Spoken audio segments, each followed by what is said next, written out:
Our lives as Africans should not revolve around politics and religion alone.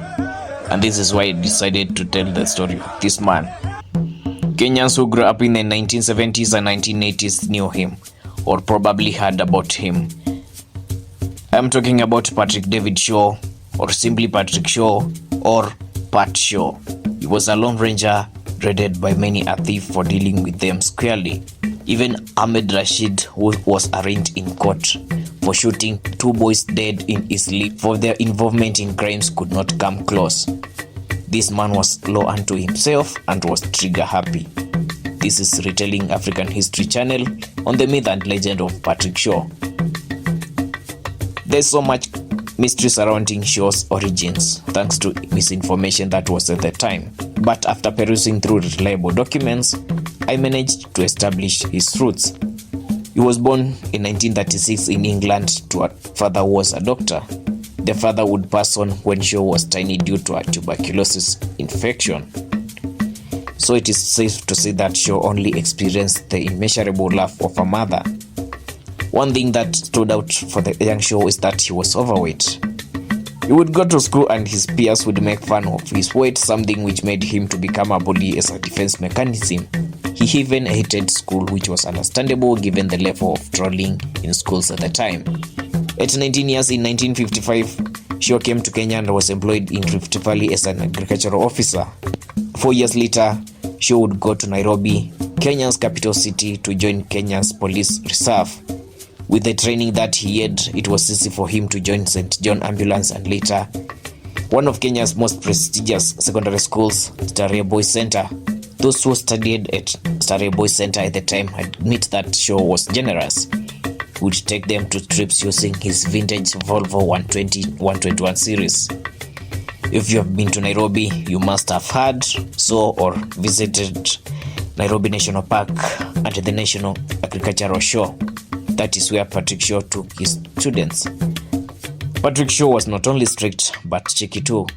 He would hide the students in the boot, or if you like, the trunk of the car, to escape from paying the entry fees to these places. But behind the love he had for the boys, there was a catch. These boys acted as his spies and would snitch on another student who was mischievous. The boys would sneak into bars and look out to find whether any student was there. They would report to Shaw and he would do the rest. As mentioned earlier, Shaw loved his Volvo.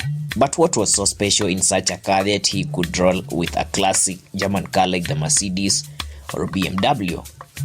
Reliable information source has it that Shaw's Volvo was fitted with a CB radio for effective communication and coordination with other officers.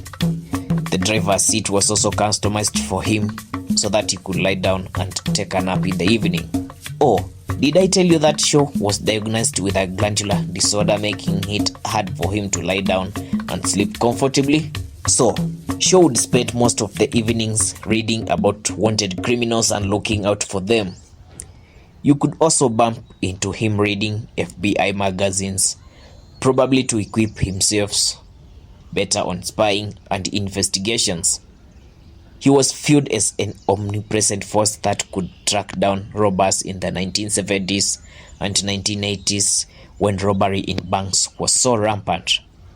What leaves me with so many questions is how, despite being friends with African police officers, Africans trembled in fear whenever they heard his name, saw him, or his car.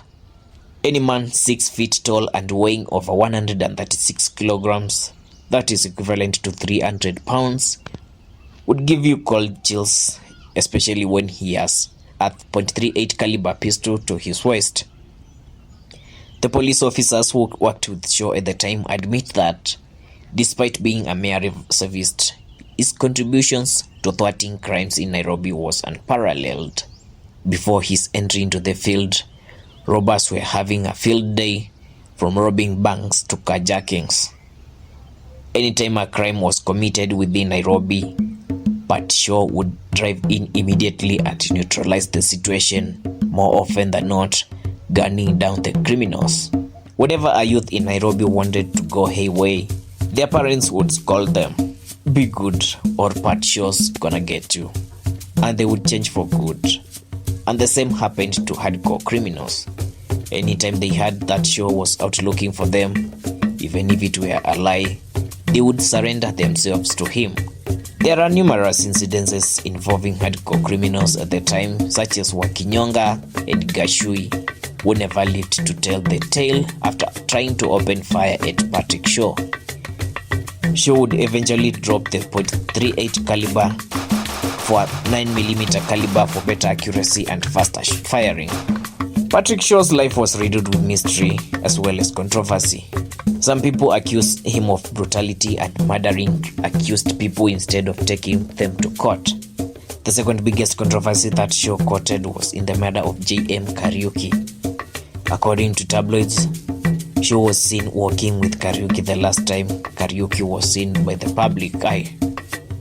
Might have Shaw been the man behind the J.M. Kariuki's murder? I don't know.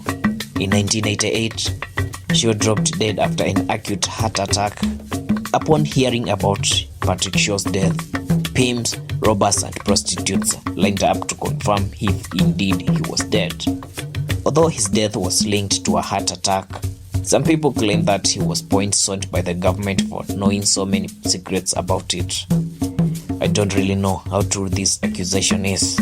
Meanwhile, I want to extend my gratitude to you all for watching this video, and for those who have not subscribed, kindly let me know how you want your thunder to be served.